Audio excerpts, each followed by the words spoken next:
You're listening to an Airwave Media Podcast. Ben Franklin's World is a production of the Omohundro Institute and is sponsored by the Colonial Williamsburg Foundation.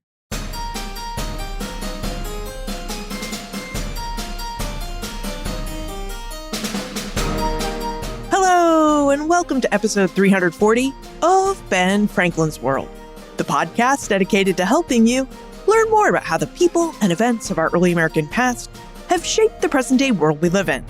And I'm your host, Liz Covart. The War of 1812 is really an underknown conflict in United States history. It's not a war like the American Revolution or the American Civil War that many Americans think about or dwell upon.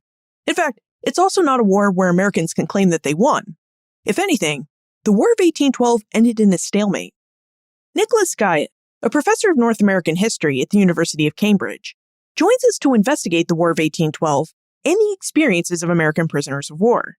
Specifically, Nick will use details from his book, The Hated Cage, an American tragedy in Britain's most terrifying prison, to take us inside Great Britain's Dartmoor prison and the experiences of the American sailors who were held there. Now, during our exploration of Dartmoor prison, Nick reveals a brief history of the War of 1812 and its causes, the history of Dartmoor prison and why it was thought to be an ideal place to house Great Britain's prisoners of war, and details about how American POWs experienced life inside Dartmoor prison until the prison was evacuated in July 1815.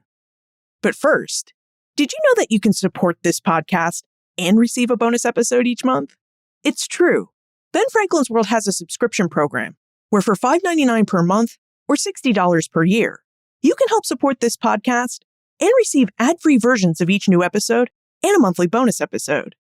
A subscription to Ben Franklin's World also makes a great gift for all the history lovers in your life. So for more information about the Ben Franklin's World subscription program and how to become a subscriber, visit benfranklinsworld.com/subscribe. That's benfranklinsworld.com/subscribe. All right, are you ready to explore the War of 1812 and the experiences of American prisoners of war? Allow me to introduce you to our guest historian.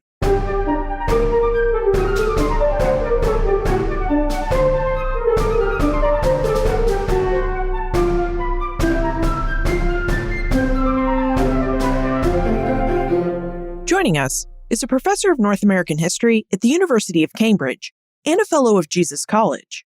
He's the author of numerous articles and books, including Bind Us Apart, How Enlightened Americans Invented Segregation, which we explored in episode 96, and, most recently, The Hated Cage, an American tragedy in Britain's most terrifying prison.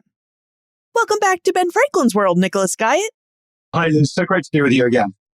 So Nicholas's book, The Hated Cage, tells the relatively unknown story of American prisoners of war who were captured during the War of 1812 and held at Dartmoor Prison, which is a prison located in a really remote region of southwestern England. Nick, I know we're keen to get into the story of American POWs at Dartmoor Prison, but I wonder if we could actually start with the War of 1812. Would you help jog our memories and remind us of what this war was about, when it took place, and who were the participants in this war?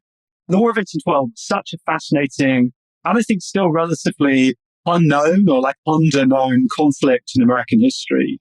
And I think one of the reasons that we know relatively little about it, or it doesn't have that same kind of traction as the Revolutionary War or the Civil War, is it's a bit more of a stalemate for the United States. And there are some aspects of it which are kind of quite embarrassing for the young republic. And there are other elements of it which, to us today, perhaps we wouldn't look back on with the same kind of pride that people did in the moment. So the easiest way for me to describe it would be there are sort of three parts of it. There's a territorial part of it, and that part in particular involves the efforts of Americans in the West, especially what was then the Northwest Territory, the Indiana Territory, so what's now the Midwest, to try to overcome indigenous resistance to U.S. expansion. And that process ended up being part of the War of 1812 because Britain was helping various Indian nations. So there was that kind of rumbling, ongoing conflict up there in the Northwest, which is the territorial part in that bit of North America. Then there was also an effort to try and take Canada. So a lot of fighting in Canada and around the Great Lakes.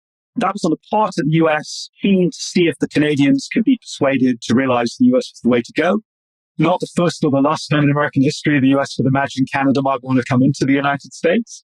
And then the other phase of the war, and perhaps the one that really gets the war started, although interestingly, the one that goes missing in the eventual treaty that ends the war, is the war at sea with Britain.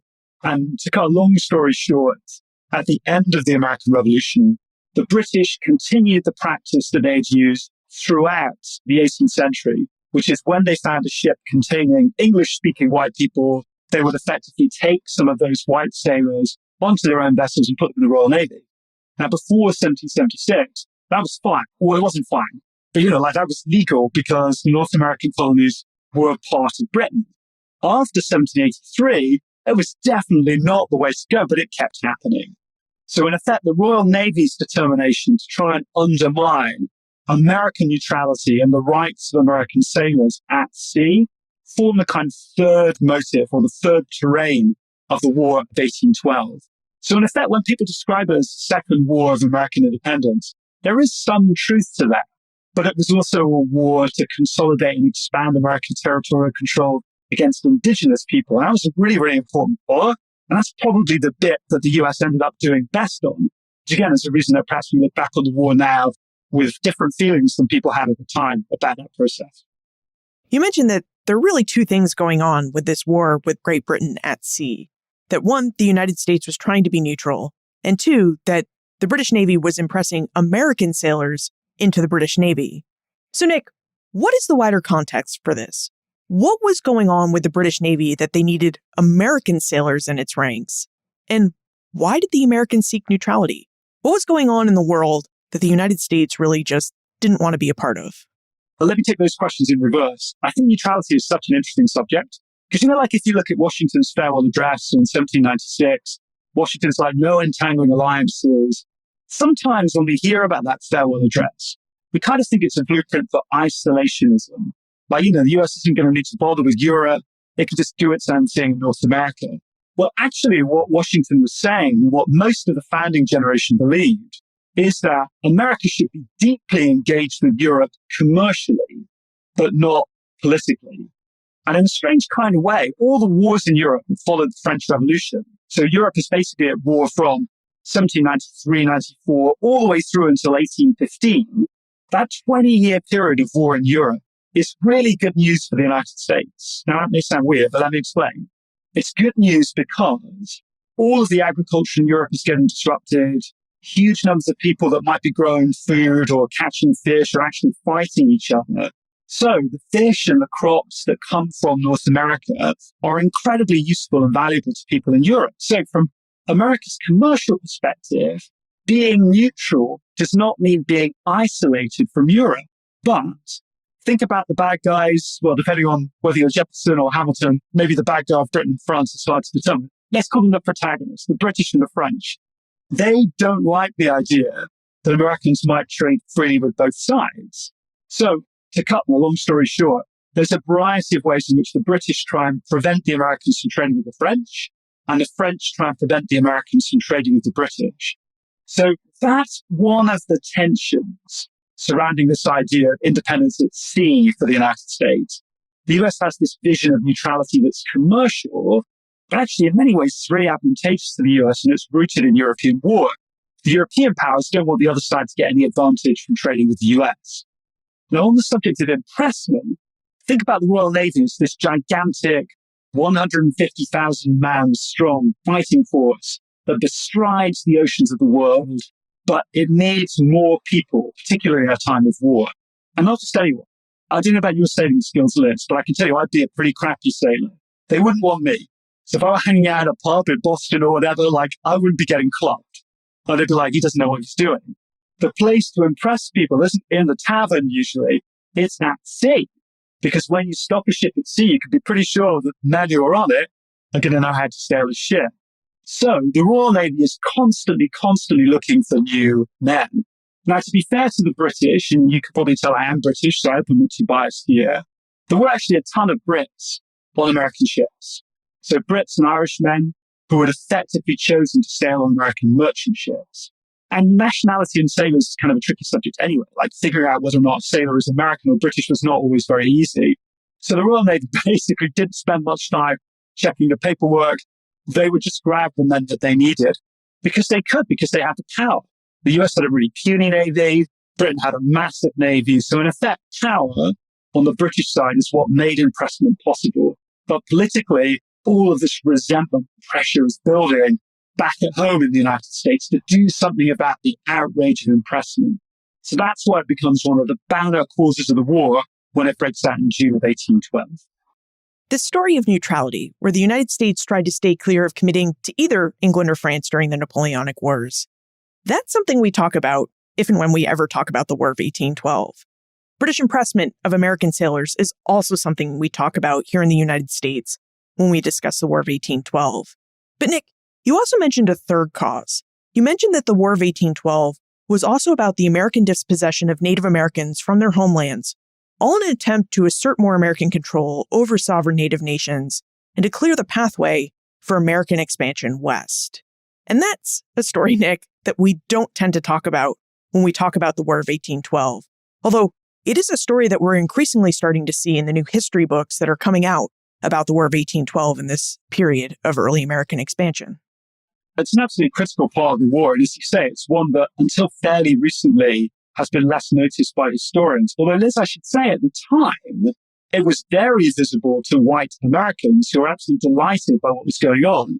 In essence, during the period after 1789, so when the federal government gets going, there is a low-level war for the American Northwest. So by the American Northwest now, I mean pretty much everything north and west of the Ohio River. So if you think about all of those states in what's now the Midwest, that whole region, will it become part of the United States? Well, it's in the Northwest Ordinance, the Northwest Territory, but it still belongs to indigenous people. So from 1789 onwards, there's a concerted effort by the federal government, by settlers, by state governments, by territorial governors to try to grab more and more and more of that land. Clearly, indigenous people are upset about this. So the low-level war sometimes becomes a very high-level hot war, happens at the beginning of the 1790s, but it's beginning again in the late 1800s under the leadership of two Shawnee Indians, Tecumseh and Tenskwatawa. Their plan is to try and unite indigenous people in a giant crescent all the way from the Great Lakes down to the Gulf Coast, and to get a single indigenous movement to try to roll back the United States. And Britain comes into the picture in a really interesting way, because a big design of the British after the American Revolution is to see if they can force the United States into agreeing a kind of buffer zone between Canada and the US. And again, here that territory to the north and west of the Ohio River is critical. In the British kind of strategic vision, the plan will be to support Indian sovereignty in that region.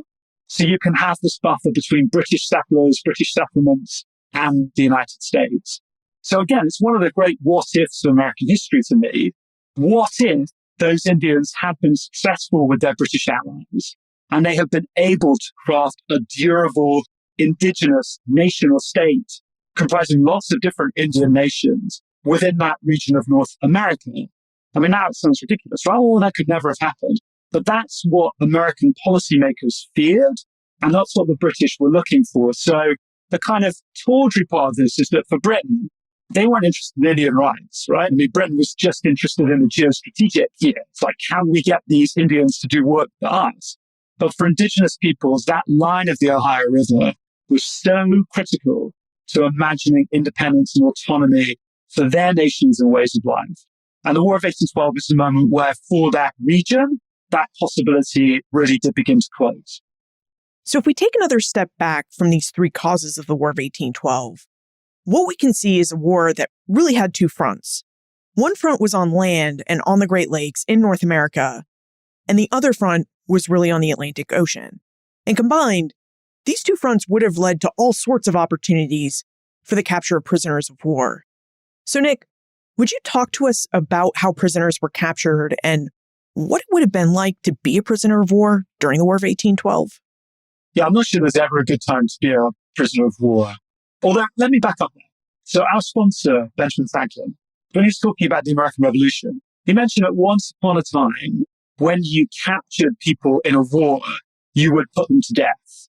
So we're talking now about the medieval period and before. And then in the early modern period, you might capture people and enslave them. wasn't it awesome, Franklin said, that we were moving towards a place where when you captured prisoners of war, you treat them humanely. And that, in a sense, is very much a kind of late 17th and 18th century story that amongst quote-unquote civilized nations, and again, I really want to emphasize that this is an emerging humanitarian understanding of POWs that applies to quote-unquote civilized countries, so European, maybe in the United States. The new kind of rhythm of this is that you will treat prisoners humanely and you will look to exchange them when you can. So the theory behind capturing prisoners of war has changed fundamentally from a moment in history where you allowed a killer and slave them. The theory is once you've captured them, they're actually not really guilty of anything. They're not criminals. But obviously you want to find ways to prevent them from being helpful to the enemy. You also want to ensure that if the enemy has any of your prisoners of war, you can find ways to exchange the prisoners you have with the ones that are in enemy custody. So that's kind of like the ground rules for this by the end of the 18th century. But of course, like every great plan, once it meets reality, begins to fall to pieces. And during the Revolutionary War, there were some particularly notorious episodes of prison ships, for example, in New York City, which were incredibly squalid, where there were insanely high death rates for incarcerated Americans. So these are British prison ships in British-occupied New York during the Revolution. Like 40% fatality rates. So, and that was true too with some of the prison hulks off the south coast of Britain during the Napoleonic Wars. So again, there was this sense that there's a rhetoric of humanity and a way you should treat prisoners of war humanely. But then there were practices of incarceration which were actually totally undermining the rhetoric. So I think for Britain and the United States going into the War of 1812, the challenge is to try and find a way of making the rhetoric and the kind of facilities, the logistics, the reality of incarceration line up. And that was a big challenge. Yeah, it sounds like a big challenge. And speaking of this challenge, we've also spoken with historian Ken Miller, who's a historian who studied British POWs in American camps during the American Revolution. And during our conversation in episode 48, we of course talked a little bit about the prison ships in the Hudson River and how Americans had prison ships too. But we also talked about how Americans would set up these POW camps to move German and British prisoners of war so that they would be as far inland as possible. They did not want them near the water, so they settled them in places like Lancaster, Pennsylvania, and in the interior of Virginia to keep those prisoners not only out of the way, but also away from British naval raids. And during their stay in the interior of what is now the United States, these prisoners of war, they were sort of rented out or lent out to local farmers and families who needed their help running their farms and local businesses. Was this hiring out of prisoners and moving them away from battlefields something that still went on during the War of 1812? So originally, at least, the rhetoric, again, is that you shouldn't be kind of hiring people out or kind of exploiting their labor or whatever else. So the rhetoric surrounding this is that you should keep prisoners safe. You should put them in facilities where they will be healthy and they'll be well looked after. And you play the waiting game. Now, ideally, the way that war is supposed to work, you would hope or expect that because people are being captured on both sides, no one would actually be a prisoner of war for all that long, right? So the problem really begins to set in where you get situations in which one side is taking far more prisoners than the other. And here we come back to the Royal Navy. The Royal Navy was incredibly good at taking prisoners of war.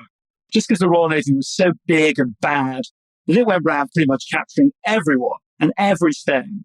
So what that meant was that with France and also with the United States when the war began in 1812, Britain quickly ended up with a surplus of US prisoners. So in the British prison facilities, you tended to have far more Americans than you have British prisoners in the American facilities.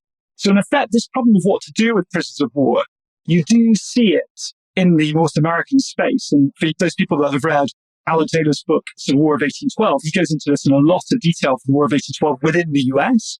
But the real action for me is happening in Britain, because that's where you've got literally tens of thousands of prisoners building up.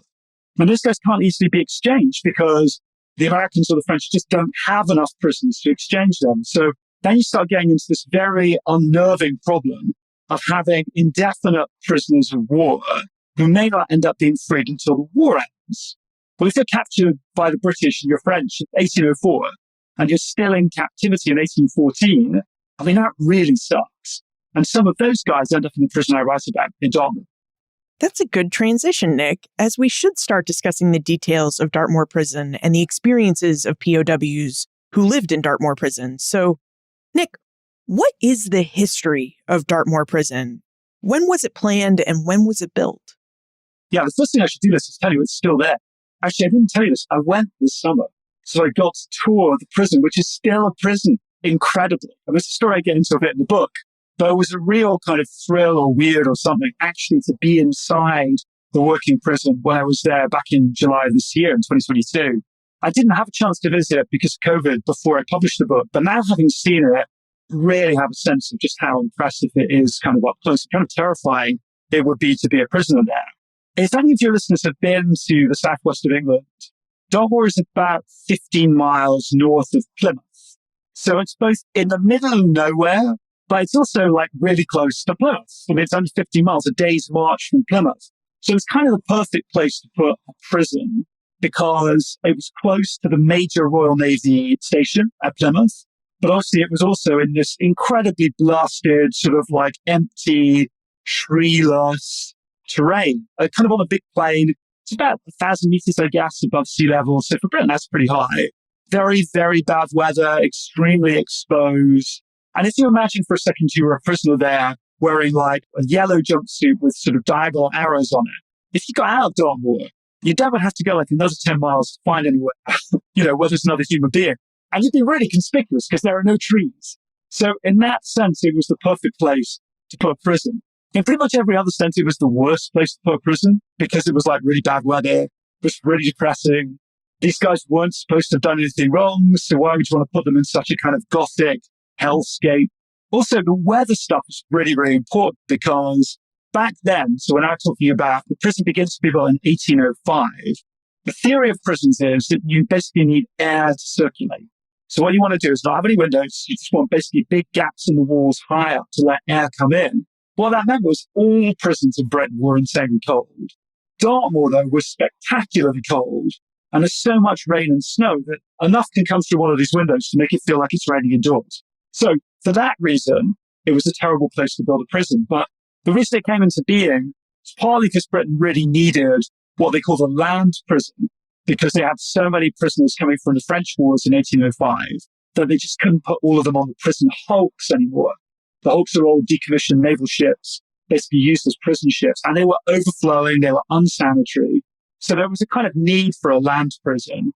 But the other reason Dartmoor happened is because the guy who came up with the idea, a guy called Thomas Turret, was a big friend of the Prince of Wales. So the guy who was about to be Prince Regent, the future King George IV. And I get into in the book how crazy the story is of the relationship between this Turret guy, kind of courtier of the future King George IV, and George IV himself.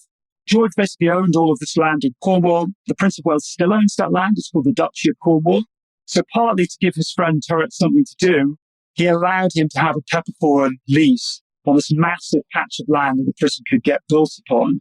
So it was partly a kind of location thing, partly the kind of strategic need in the world at that point, given the way the war was going, and also partly a bit of old-fashioned graft and corruption, which meant that Dartmoor ended up being built where it was. It started in 1805, and it welcomed its first prisoners through the doors in May of 1809.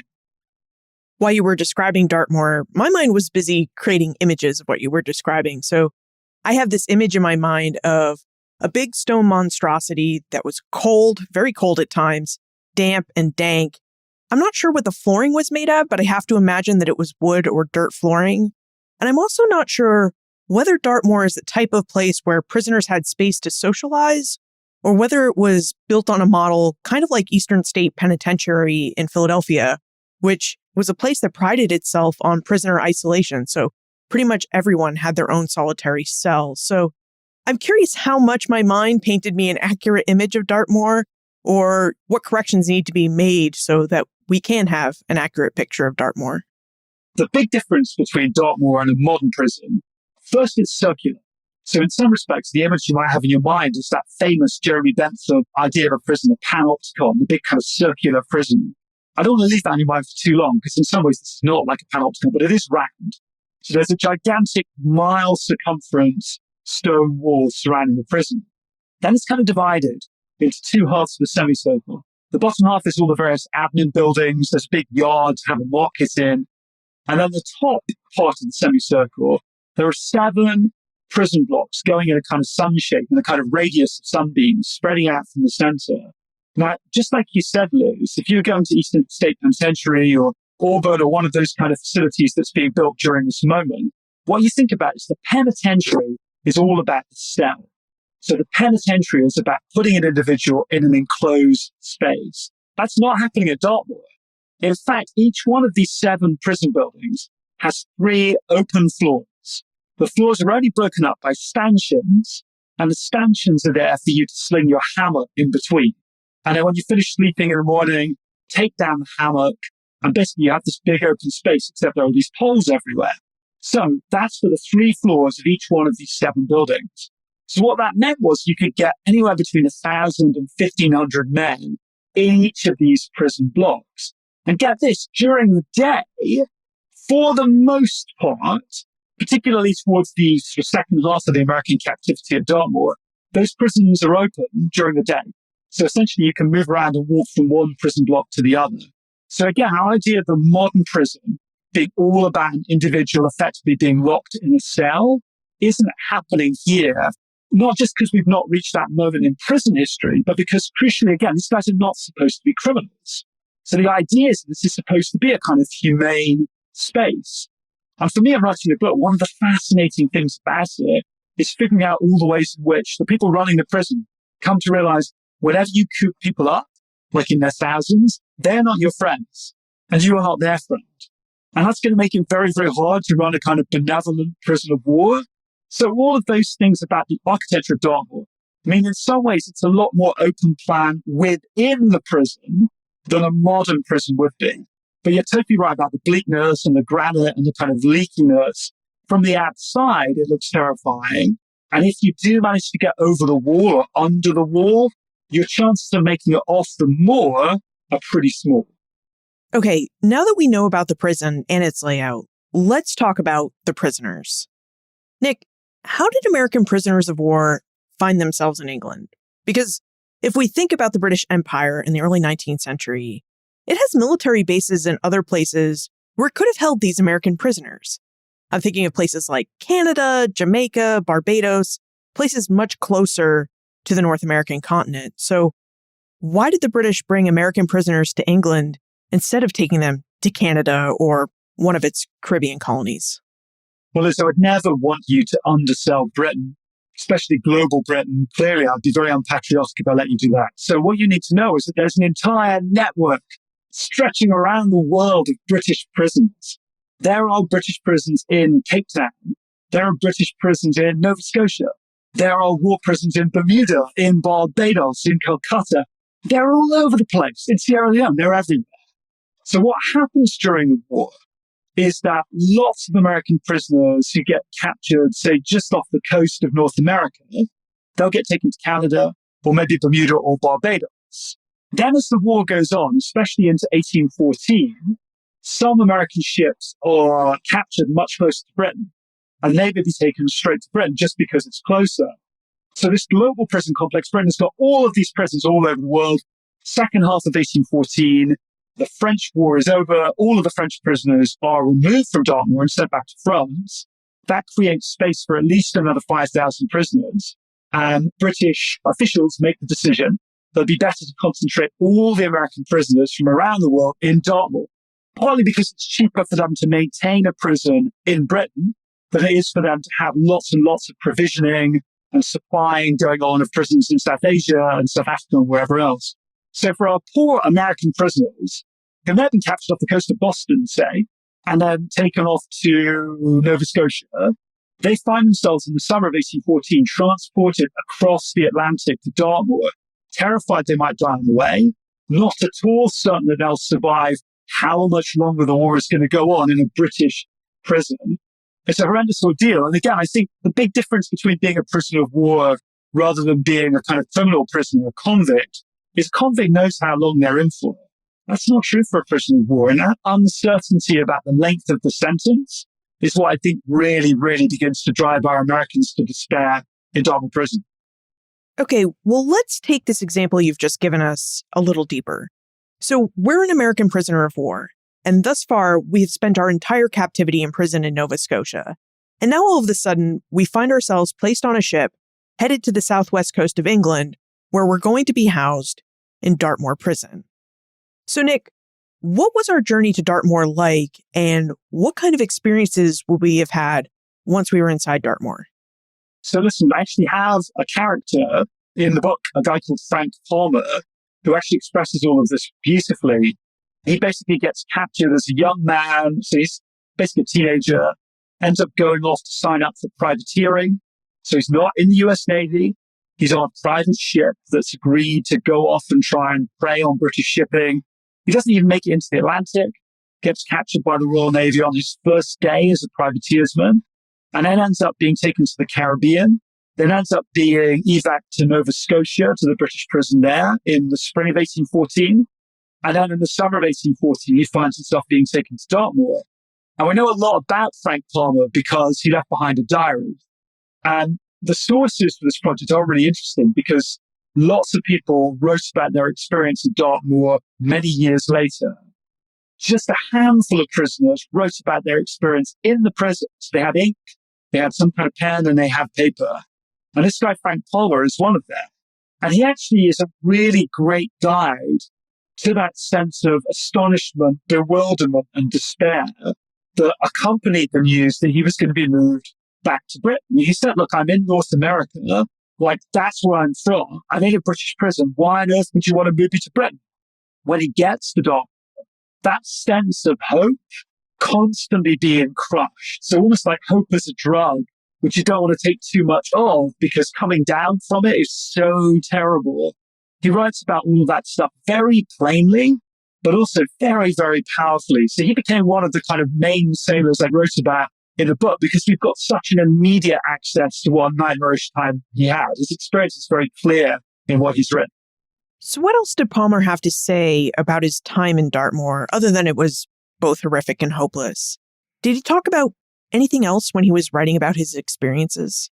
The prisoners who wrote about their experiences in journals at the time tended to dwell upon the privations, the boredom, the uncertainty, and again, that sort of difficult cocktail of hope and hopelessness, that sort of shuffling between believing the war might be about to end and being crushed by the fact that it wasn't ending.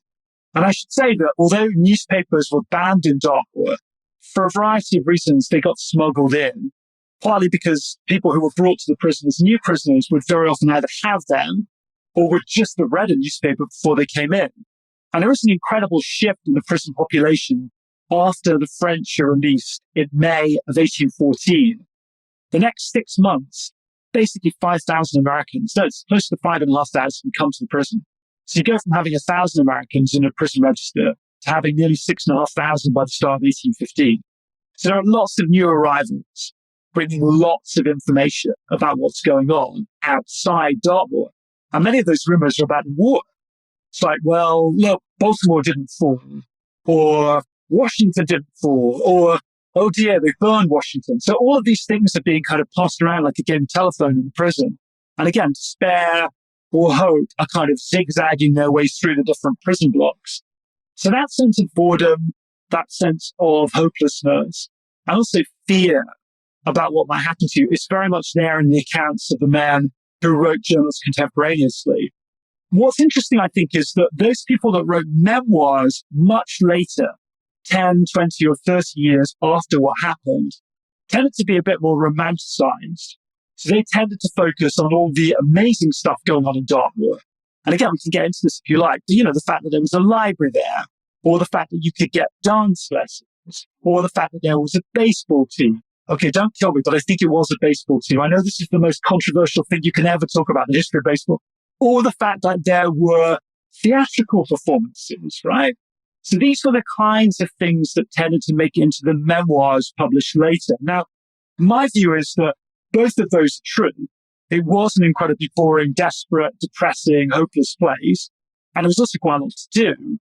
But it's interesting as a historian to think about how the sources emphasize those two elements of being there so differently based on the proximity of the historical account. So if you were in the moment, you didn't tend to talk about the great Shakespeare play you went to see last night. And if people mentioned it, they just didn't seem too jazzed by it. Whereas 20 years later, they're like, whoa, that performance of Othello was amazing. That's some really great insight. When you're a historian, you really try to get information from all sides of a story or an event. And it sounds like, Nick, that you found that you had these memories from the prison that were written in these memoirs 20 or 30 years after the war. And you also have these in-the-moment accounts of what was going on during a prisoner's stay in Dartmoor. Did you happen to find any records from the British perspective? Did any guards keep journals or write memoirs? Did the prison keep any sort of records that are still available about the prisoners so that you could determine if and what these other prisoners were saying in their day-to-day journals or their nostalgic memoirs were accurate? Yeah, well, us Brits, we love bureaucracy. Bureaucracy is like in our mother's milk. So fortunately, a lot of that material had survived. There is a slightly maddening aspect about the archival record on the British side, in that the letters that were actually written by the prison governor, who was a Royal Navy captain, everyone called the agent rather than the governor. That's basically what he was, the prison governor. Those letters, they haven't survived. So you don't know what happened to them. But what we have is a very brief account of what was in those letters in a big kind of account book in London. And we also have the responses of the group within the Admiralty, which is called the Transport Board. So it was a part of the British government that dealt with the prison system. And so you can actually kind of piece together a lot of what went on in the prison from the replies coming from London. So, for example, let's say there was a prison seamstress who ended up getting into trouble because she brought a gun into the prison. We don't have the letter from the prison governor saying, hey, Mary the seamstress brought a gun into the prison. All these bad things happen. What we have is a letter back from London which says, you should dismiss Mary Brooks the seamstress. Bringing guns into prisons is bad. So, in a way, as a historian, what you're trying to do is tell that story from both sides when actually you only kind of have half of it. But the really key document, and the one I get into a lot of detail in the book, is the prison register. So it's basically this gigantic 6,500 line register of every prisoner who came into Dartmoor on the American side. And it tells you so much about each prisoner, not just where they came from, how old they were, but also what they looked like, including what their skin color was, which again enables you to do all kinds of things you can't do from many records like this at the time. It tells you which ship they were on, tells you what happened to them in the prison, whether they died in the prison, when they were released, all of that. So when I was beginning the project, I thought, okay, well, let me just make my own searchable version of the database. No one's ever digitized it before, so I'll just type it out. I did all this myself because I'm a nerd and don't have any money. So I just spent like a year and a half typing all of this stuff into my computer. But here's the cool thing. When I had the prison register, all 6,500 lines of it, I could do something the British could never do, which is I could search the Dartmoor prison population. And again, without wishing to geek out on this too much, imagine like a version of Excel or your favorite spreadsheet provider, and you can't search it. So you've just got this gigantic Excel spreadsheet, but it's not searchable. I mean, that wouldn't work for any of us, right? But that's what the British had. So they had like a vision, a desire to manage this prisoner population, but they actually didn't have the technology to search. So for me, being able to search was awesome because I could look for all of the people who'd written accounts of Dartmoor and figure out whether they were actually at the prison. I could find out whether the stuff they said about themselves is true. I mean, all kinds of sort of verification in addition to looking at the prisoners that hadn't left accounts and thinking about their lives. And that was particularly helpful for thinking about the Black prisoners at Dartmoor. It became kind of a big part of my story. So your database really allowed you to see a lot of different information about the prison population at Dartmoor. And you mentioned earlier that by the end of 1814, there were about 6,500 American prisoners of war detained in Dartmoor. So I have to imagine that when you're looking at this register, you see prisoners who served in the Army, more likely the Navy, and even most likely they were men like Frank Palmer who served as sailors on privateer vessels. But that you also saw within these different populations that you had officers and enlisted men. So Nick, when you're looking at your database, did you see how rank and a man's branch of service impacted his life at Dartmoor, did officers really have better living conditions than those of enlisted men? The short answer is yes. But actually, there aren't that many officers from the US Navy, and there are virtually no officers from the US Army or militias in Dartmoor. So it's predominantly a prison for sailors. And the decision was made by James Madison in close conjunction with his friend and predecessor Thomas Jefferson that the United States would not ramp up its navy to fight the War of 1812. And this matters in a really, really important way, which I'll explain in a moment. But just to kind of give a sense of why they made that decision, there's a big fight amongst the founders that has Hamilton and Adams on one side in the 1790s, and Jefferson and Madison, as so often, on the other side. And Hamilton and Adams are like, look, we need a navy. We don't have to have a navy as big as Britain's navy, but it'd be great to have, like 20 big ships, 100 guns each. That kind of navy. Now, Britain has a navy with hundreds of ships like that. But if we had 20 or 25, that might be enough for us to have some kind of presence. Now, Madison and Jefferson reply and are like, are you crazy? Like, if we have that sort of navy, it will cost a ton. It will be basically a permanent military. And we're not supposed to like permanent militaries because they undermine the republic. And, we don't want that kind of permanent standing army or navy.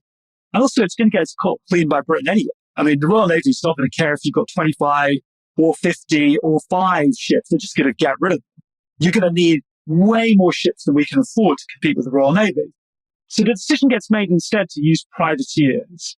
Privateering proposition, which goes back to 17th century and even earlier, is very simple. When states don't want to sustain a big navy, they get the commercial fleet, so the kind of merchant marine, to agree to accept commissions from the government to go off and hunt ships from the power you're at war with. So even a nation like France will have privateers which are licensed by the French government to go off and attack the British. Now, in Britain and France's case, they've got big navies, so privateering is a fairly small part of what they do. With the US, privateering was virtually the only game in town. So the vast majority of guys that end up in Dartmoor prison are actually from privateers. Now, the problem with that is they don't have the same protections as uniformed personnel.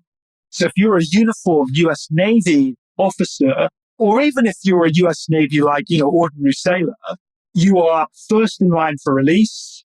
You are given all the accreditation that you would give someone who is uniformed kind of military personnel. All that stuff you get. If you're an officer, any kind of officer, however kind of lowly your rank as an officer, you don't even go to Dartmoor. They put you in these special towns called parole towns on the outskirts of Dartmoor, so a few miles away from the prison, and you're under house arrest. And trust me, Liz, those are a much nicer place to be. I mean, you're not allowed to leave the town. You can do stuff within the town and we'll have a perfectly nice time. Now, on the privateers, only the captain, and sometimes not even the captain, would get to go to that cushy parole town option. Everyone else is lobbed into the prison. So actually, in a very real way, the US dependence on privateers exposed more of its fighting men to this kind of worse kind of imprisonment than if the United States decided to have a big navy. So, in the book, I understand why Jefferson and Madison went the way they did, but it was really bad news for the guys who were in harm's way because they didn't have the kind of basic protections you might expect you'd have if you're fighting a war for your country. So what are the other kinds of protections that you would get as an officer or an enlisted man in the U.S. Navy and you were captured as a POW, but your captured privateer companions would not have had access to? Here's one of the problems, right? So let's say for a second that you're an officer on a privateering vessel. You are used to, as an officer, keeping order at sea in a very strict way. So, sailing ships are not democracies. They are fierce autocracies, although there is often a lot of camaraderie between the ordinary sailors. The problem is, when all of those guys get put in a prison, there is an acceptance that prison government will be democratic. So this is just a practice you see in French and British and in American prisons, that prisoners will elect their own prisoners' committees. They'll form their own ways of running the prison space, which are inclusive and democratic. Well, this creates big problems if you've been the guy on the privateer who has been beating people with sticks to tell them to work harder, and then you don't get elected to be on the prisoners' committee. So in fact, a lot of the tensions in Dartmoor were not just along racial lines, but were along these lines of authority which meant that the men who at sea had been in charge of privateering, in charge of their fellow sailors, now lost their command, in effect. And this created real tensions amongst Americans, which in some respects transcended the general hostility of the Americans to the British. So this, again, is what's so interesting, I think, about going into the prison space. You might expect that the daily reminders everywhere that you're at war with Britain and you're all Americans would bind everyone together very, very tightly. In fact, the American community frayed and fractured in all kinds of really fascinating ways to get you into this kind of deeper sense of what it meant to be an American. Well, what was most important to the identity of these guys? Is it they were from the US? Is it that they were ordinary sailors rather than officers? All those kinds of questions come into this in the prison space because the privateering system means the officers don't get to go somewhere else. Pretty much everyone is stuck in the same prison. Tensions between white and black sailors is something you've mentioned twice now. And one of the real interesting points you write about in your book, The Hated Cage, is that there were a lot of black American POWs who were housed at Dartmoor Prison. And specifically, they were housed in a segregated prison called Prison Block Number 4, which was actually away from the white POWs. So, Nick, why did the British segregate black and white POWs? And I ask this because we don't typically think of the early 19th century as a period where segregation had fully taken hold in the United States, let alone elsewhere. In defense of the British, they did not choose to segregate the black people from the white people at Dartmoor. The American sailors, or rather the white American sailors, requested that they segregate black people from white. And in the book, I try and get into this because in some respects, this is like one of the most fascinating parts of the Dartmoor story. And a part I think has got real relevance thinking about race and coexistence back in the United States. If you think for a second about the decade we're in, the 1810s, this is kind of a pivotal decade in the history of American race relations. Coming to the end of that long revolutionary arc, where there are lots of anti-slavery kind of activists, black and white, who are wondering not only if black people can be freed from slavery, but if free black people will be able to live alongside white people in freedom. So for me, one of the fascinating things about Dartmoor was, well, can black people and white people live alongside each other in captivity in this British prison? That became a kind of big hook for me. Now, instantly, when I started to do the kind of reality of this, I ran into a couple of problems. The first is that of the 1,000 or so black people I was able to identify from the prison register, there is not a single one who left behind a memoir or a really significant piece of kind of remembering, whether it's a letter or an essay or something later in life. There are a few people we know a bit about because they made their way into newspapers later on, and a very, very few who did say something about Dartmoor. But in essence, this is a place where the archive lets us down because we have a lot of information about white people by white people. We have a lot of claims about black people, all by white people. And we have very little information from black people of what they said about their own experience. So partly I've tried to use all of the other sources to kind of cast a number of different lights on black experience to reconstruct what may actually have happened.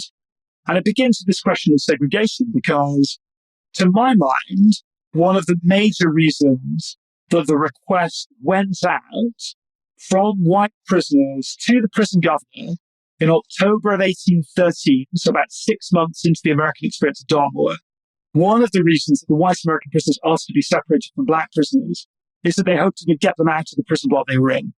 So effectively, they were in the worst prison block alongside some of the most miscreant of the French prisoners. And my surmise is that these white American prisoners tried to use race as a means to bolt their way out of this prison building. And in fact, it failed horribly because what happened was the British just put the black prisoners on a different floor. So that was part of the problem. I think the other thing going on here, and again, to go back to what you said before about, how this might impact on what we think about with race back in the United States. The one thing that isn't happening in the United States in a major way in the 1810s is political power sharing between black and white people. We still have some black people voting, although in relatively small numbers in northern states. What we don't have is a kind of mixed race politics. Now, remember I said before that when prisoners arrive, they elect a prisoners committee, which is supposed to represent the prisoner population. Well, it's not hard to imagine that the 80 or so Black prisoners amongst around 700 total prisoners in October 1813 on the American side, those 70, 75, 80 Black prisoners may actually have wanted representation. So they may have wanted a seat on that prisoners' committee. And we know from other prisoners' committees that there were issues surrounding racial representation and the decisions reached by prisoners' committees when it came to different outcomes for people from different races. There are other prisons around the world, other British prisons. So we know that this problem of political power sharing across the colour line existed. So again, I can't tell you this because there's no evidence for the reason why the decision was made. You can't find the evidence for that in the archive, and nobody talks about it in their memoir. Say for one guy who says, well, the Black people were stealing, and we had to keep doing something about the fact they were stealing. Well, that really reinforces my sense this is about politics, because when someone steals, the prisoners' committee deals with it. What happens when those Black people want a seat on that prisoners' committee? That to me is the other reason that these white prisoners almost certainly asked for Black people to be moved elsewhere. So they're separated. The Black prisoners are on the top floor of prison 4 in the middle of the prison, surrounded by the most kind of outrageous and miscreant French prisoners. But after the French are released in May of 1814, all of prison block 4 becomes a Black prison. And so from that moment for an entire year, so basically all the way through the rest of 1814 and the first half of 1815, prison 4 is a self-governing Black space with anywhere between 700 and 1,000 Black people running their own operation, but allowing white people to come and visit. So it's a unique space, I think, in the kind of Atlantic world, and one that I just was incredibly delighted and thrilled to write about because things are possible there, which don't really happen anywhere else, I think, in American history. It does sound like Black prisoners would have had a lot of freedom having their own prison block and their own prison committees. And it also sounds like they would have had more freedom in prison block number 4 than they would have had if they had not been captured and had remained in the United States. Well, the key thing about it is that Black people were in charge. The white people knew Black people were in charge. So let's just imagine what it'd be like to go through the doors. If you want to buy a beer, you buy it from a Black person. If you're a white stayer and you want to learn how to box, you're going to get taught by a Black person. If you want to go off and learn French, your teacher's going to be Black. If you've got an issue or a problem with somebody, you can expect there to be a kind of majority Black crowd while you try and work out what the issue was. If you want to go and worship, there was a chapel in the Cockloft, the top floor of prison 4. You had a Black minister. So for me, what's fascinating about prison 4 is it became a place to which the white prisoners from all the other prison blocks kept being drawn to. It was a place that they said had more entertainment and amusement than all of the other prisons put together. And obviously there's a kind of cliche in here, right? Which is kind of the old sort of racist line that sort of, there's some kind of cornering of the mark on entertainment among Black people. So actually that's what's going on in some of the memoirs where they're like, oh yeah, we went to prison 4, but just to kind of laugh at the Black people who were there. If you look at the diaries and journals written in the moment, I think they demonstrate in a very sincere way that many of the white prisoners came to prison 4 to enter a space that was Black, sincerely, and on grounds that they were in effect the junior pawn. So this doesn't happen anywhere else, right? I mean, we can't really point to a space where that kind of racial stepping over the line is going on. It was happening in prison 4. And again, it's why it's a really unique place and a unique moment. And in some ways, a moment that could only exist because it was all male. And I just want to end by stressing that. But this was not a place where there were women. And I think that absence of women, with all of the kind of patriarchal concerns and anxieties that white men brought to that question of Black people and white women, the fact that there were no women, in some respects, is what made this space possible. England's war with France had largely ended by 1814, and by May of 1814, the French prisoners had largely been released from Dartmoor. Meanwhile, the War of 1812 would continue until the end of December 1814. And yet, a lot of American POWs would remain in Dartmoor well into the spring and summer of 1815.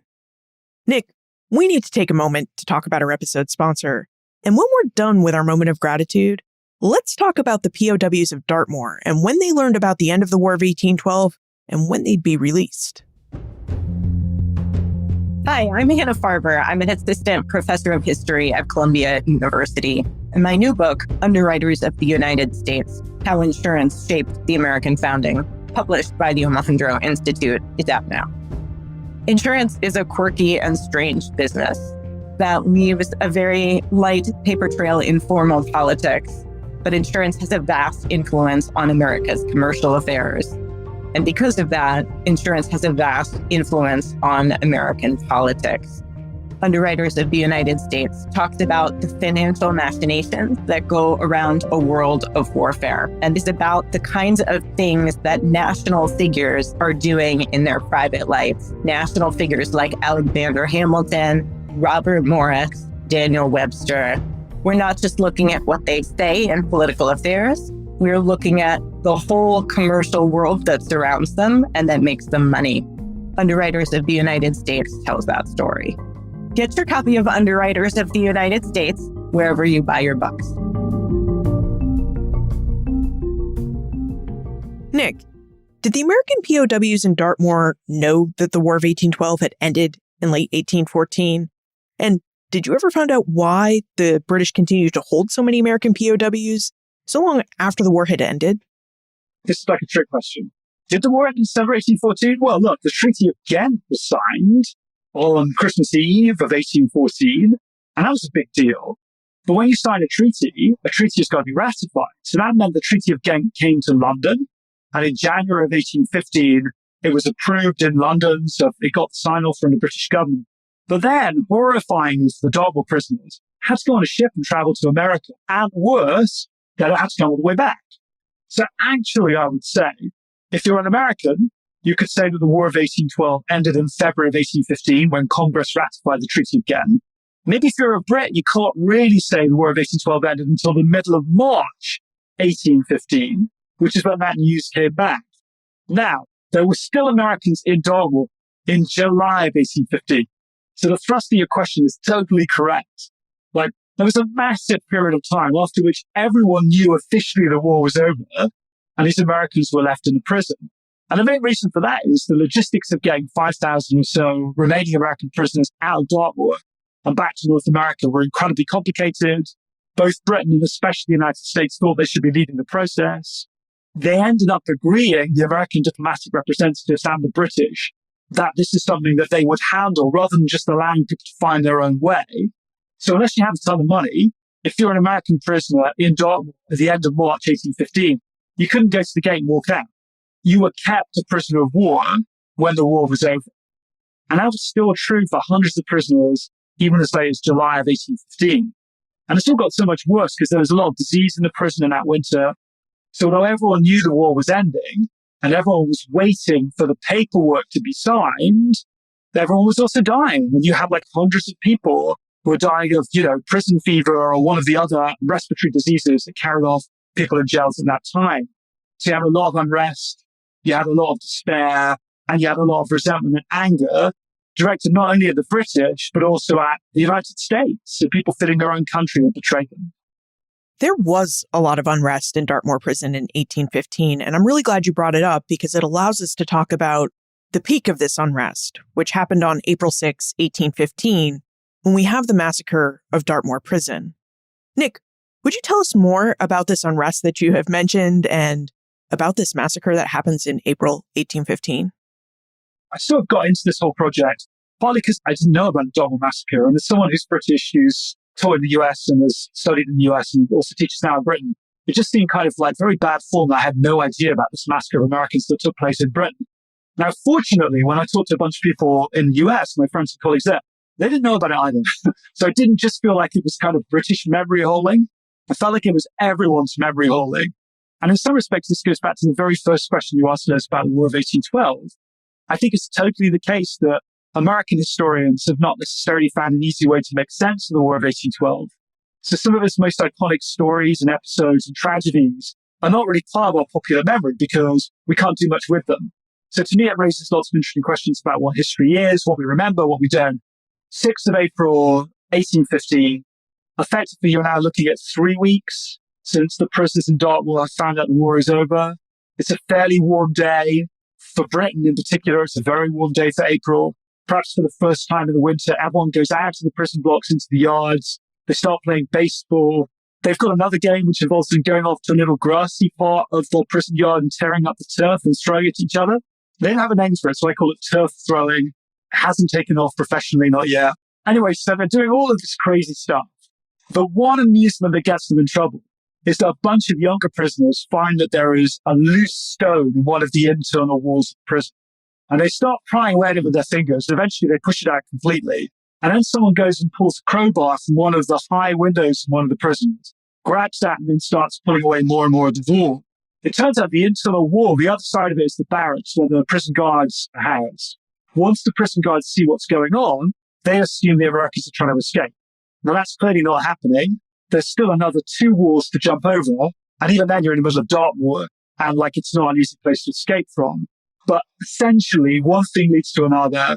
The troops have a standoff with the prisoners. The prisoners are furious and desperate anyway about their experience.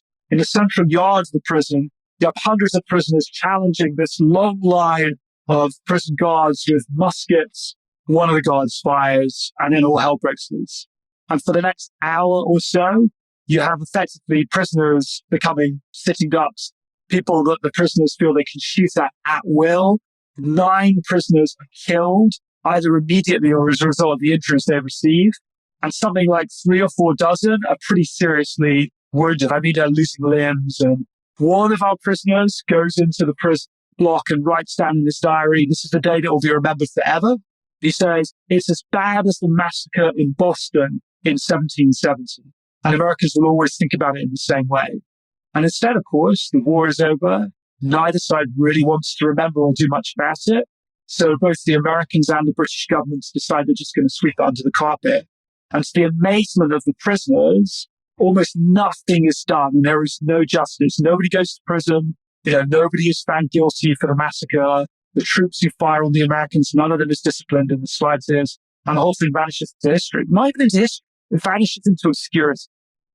I can only imagine that whatever hopeful morale existed in Dartmoor prison must have ended with this massacre and having been shot at for over an hour, it sounds like, and having 9 friends killed and many more injured.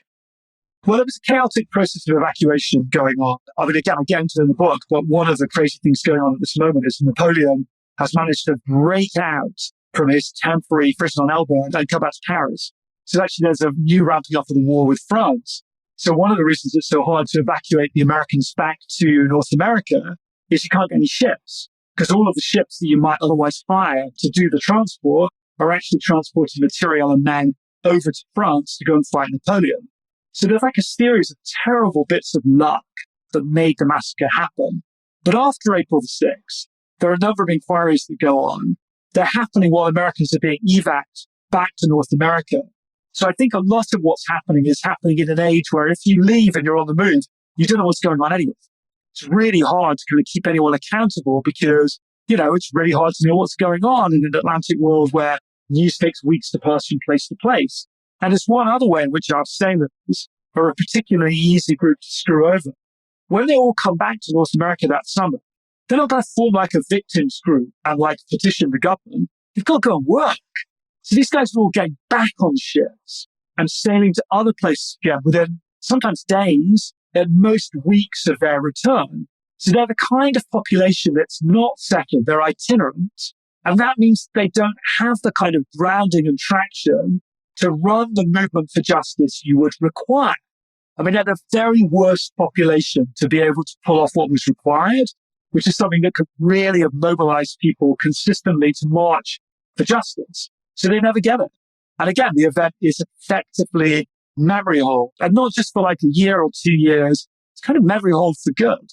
The only time Americans become very aware of it again is in the 1840s when a bunch of memoirs are published to coincide with the fact that tensions between Britain and the United States are rising again over Oregon and Texas. So when it becomes politically useful for the nation, as it were, to have some British bad guys, there is this brief moment where Dartmoor comes back. Before that moment, nothing. After that moment, very little. So I often tell people when I talk about the book, these are the last Americans to be killed in a war with Britain. In fact, they're the last people on either side to be killed in a war with Britain. You think about how important the process of Brits and Americans killing each other is So the sort of history you and I do this in this moment of American history in particular, like it's such a terrible but crucial story. These guys are the last, and because they're the last, they're kind of marooned by history. Nobody wants to know about them, but they don't know that. So they think they're going to be just as popular for historians as those guys in the Boston Massacre, and they were wrong. And again, I think this poses really interesting questions about what we remember and what we don't. So when did the last American POW leave Dartmoor Prison? The very beginning of August 1815. Pretty much the final guys to get out are almost all black. And this is partly because black sailors are extremely worried about being put on one of these evac vessels, not knowing its destination. So what they fear is that the American diplomat in London who's organizing the evacuation may send them to the south. And if they end up in Charleston or in Norfolk, say, then when they get off the ship, if they've got no money, which of course they haven't, they've got no way of traveling, they could be arrested by the city authorities as a pauper and sold into slavery. And in fact, this happens to one of the Americans who ends up being sold into slavery in Georgia. And I talk about his story in the book. So that's one reason the black people are the last to leave. Also, because they're desperate for money, they sell their release slots. So effectively, they pair up with white Americans who are captured after them, and they agree that those white Americans can claim to be them. And this, again, is what I found hilarious, right? Like it clearly says in the prison register that a particular prisoner is black, but actually they could still sell their name to another white American prisoner who would claim to be them on the way out. Because when you're leaving the prison, the British didn't care if you were white or black. So in a sense, the British allowed this traffic in release slots to go on, which meant that black people were almost the last to leave. So that black community in Dartmoor was there all along, but it was the most enduring of the American communities there because black people were overrepresented in that last crop leaving in August. Nick, you wrote The Hated Cage in part to bring the experiences of American POWs during the War of 1812 to light, to help us remember their contributions. So what is the one aspect of this POW experience that you'd really like for us to walk away and remember? Well, I think I'm really keen to get people to think about sailors and about sailors' kind of loyalties.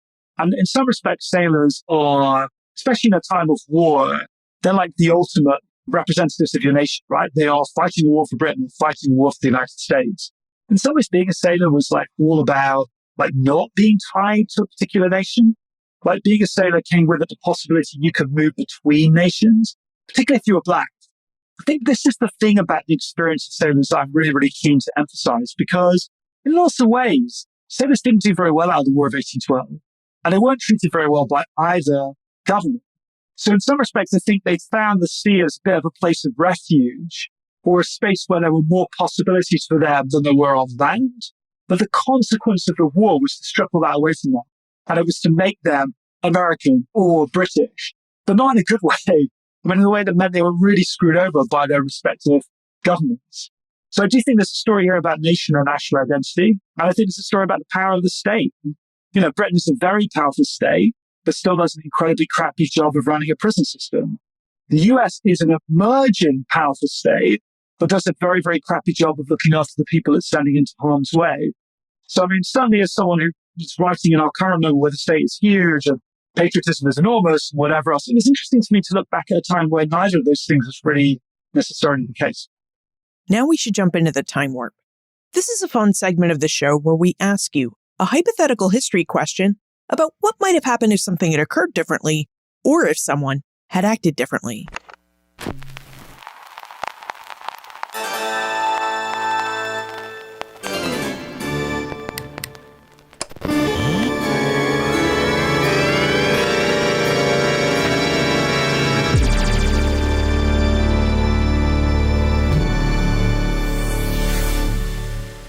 In your opinion, Nick, if Dartmoor Prison had never been built, what might have happened to the 6,500 American POWs who had been imprisoned there?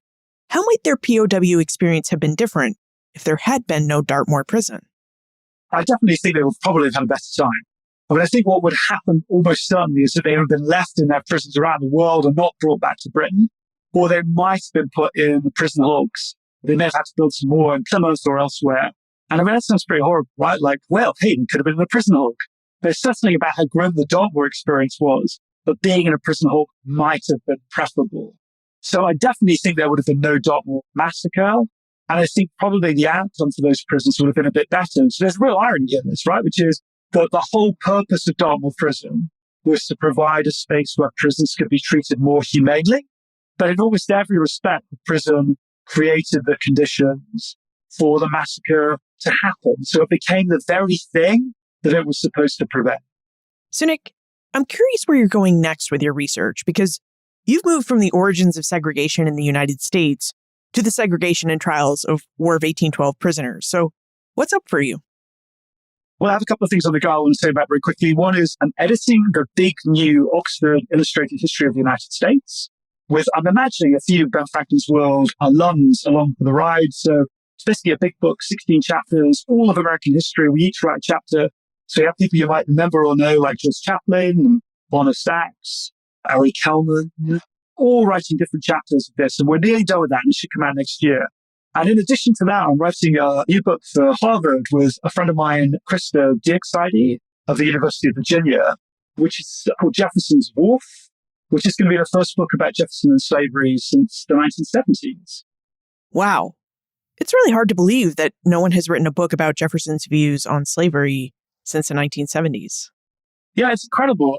John Chester Miller wrote in a very, very different time, very much a denialist when it came to things like Sally Hemings, and actually had a line in the book which I can't wait to write about, which was, he said, if what's been claimed about Jefferson and Sally Hemings is true, then everything Jefferson stands for would become worthless. Now, that's clearly not true, but it was very interesting that in the 1970s, we had someone who seemed to be kind of prophesying a kind of cancel culture vision of Jefferson and slavery and Jefferson and Hemings. So one of the things we want to try and do is think, okay, well, why did we all end up having so much investment in the idea it was impossible that Jefferson could have been having a sexual relationship with an enslaved person? So in addition to thinking about the big politics side of stuff, we're also hoping to get into the kind of personal life of Jefferson as well. And yeah, I'm really excited by the project. There are so many stories in The Hated Cage that we just didn't get a chance to discuss today. Nick, do you have a preferred email or social media handle where we can reach out to you and ask questions? Well, you can always email me. Just Google my name. There aren't many Nicholas Guyatts around. You'll find my Cambridge email address. You can look for me on Twitter, where I sometimes tweet about history or about general state of the world. Those are the two best ways to get hold of me. I would encourage you to get in touch if you want to ask anything. I would love to hear from you. Nicholas Guyatt, thank you for taking us through the War of 1812 and for helping us better see and understand the experiences American sailors had during this war and their treatment as POWs. An absolute pleasure. Thank you so much, Liz, and thank you for all that you do. The War of 1812 had three causes. First, it was a war of expansion. The United States used the war to dispossess Native American peoples from their lands in the Old Northwest Territory to clear the way for national westward expansion. Second, along these national expansion lines, the United States also used the War of 1812 as an opportunity to annex British Canada to the new nation. And third, the War of 1812 was a war at sea. Americans sought a neutral trade with both Great Britain and France during the Napoleonic Wars. As such, the United States sent hundreds of merchant vessels to Europe laden with American farm produce and fish. Now, the British government did not like this double trade, so it ordered its navy to stop and raid many of these vessels. Using the Napoleonic War as a pretext, the British Royal Navy seized American ships, produce, and sailors. Now, these three goals or causes prompted the United States to declare war on Great Britain and on the indigenous peoples of the Old Northwest Territory. Once at war, American men were killed, wounded, and captured. For its part, Great Britain captured far more American soldiers and sailors than the United States captured British soldiers and sailors. So what was Great Britain to do with all of the American soldiers and sailors that it captured? One solution was to place them in Dartmoor Prison, a prison built in southwestern England with the idea that it would be a place to humanely house and care for prisoners that Britain took during the Napoleonic Wars and the War of 1812. Of course, as Nick related, Dartmoor was far from a humane place. Although intentions were good, the British built a cold, dank fortress that was prone to bad weather, disease, and squabbling among the prisoners. As Nick also mentioned, it was never a good time to be a prisoner of war. And this is something that we can clearly see through the eyes of men like Frank Palmer and the others who Nick describes and writes about in his book, The Hated Cage. Plus, we can also see through Nick's research how governments can make it really hard for prisoners of war. The United States' decision to rely on a privately owned merchant-turned-privateer fleet rather than to build a proper navy meant that a majority of the 6,500 American sailors imprisoned at Dartmoor would remain in prison until the end of the war because as privateers, they would always be ineligible for prisoner exchanges. Likewise, we can also see how the British mismanaged the prison and its policies when it came to prisoners of war. British mismanagement played a role in the death of prisoners from disease, the tensions between the prisoners themselves, and the sense of hopelessness among the men who were held in Dartmoor. By taking the time to investigate the histories of Dartmoor Prison and the War of 1812, we remember the men who fought for the United States during its Second War for Independence, men who we often forget about when we remember and think through the history of the United States. You'll find more information about Nick, his book, The Hated Cage, plus notes, links, and a transcript for everything we talked about today, all in the show notes page. benfranklinsworld.com/340. Friends tell friends about their favorite podcasts. So if you enjoyed this episode of Ben Franklin's World, please tell your friends and family about it. Production assistance for this podcast comes from the Omohundro Institute's digital audio team. Joseph Edelman, Holly White, Nairi Dowdy, and Dylan Holzer. Breakmaster Cylinder composed our custom theme music. This podcast is part of the Airwave Media Podcast Network. To discover and listen to their other podcasts, visit airwavemedia.com.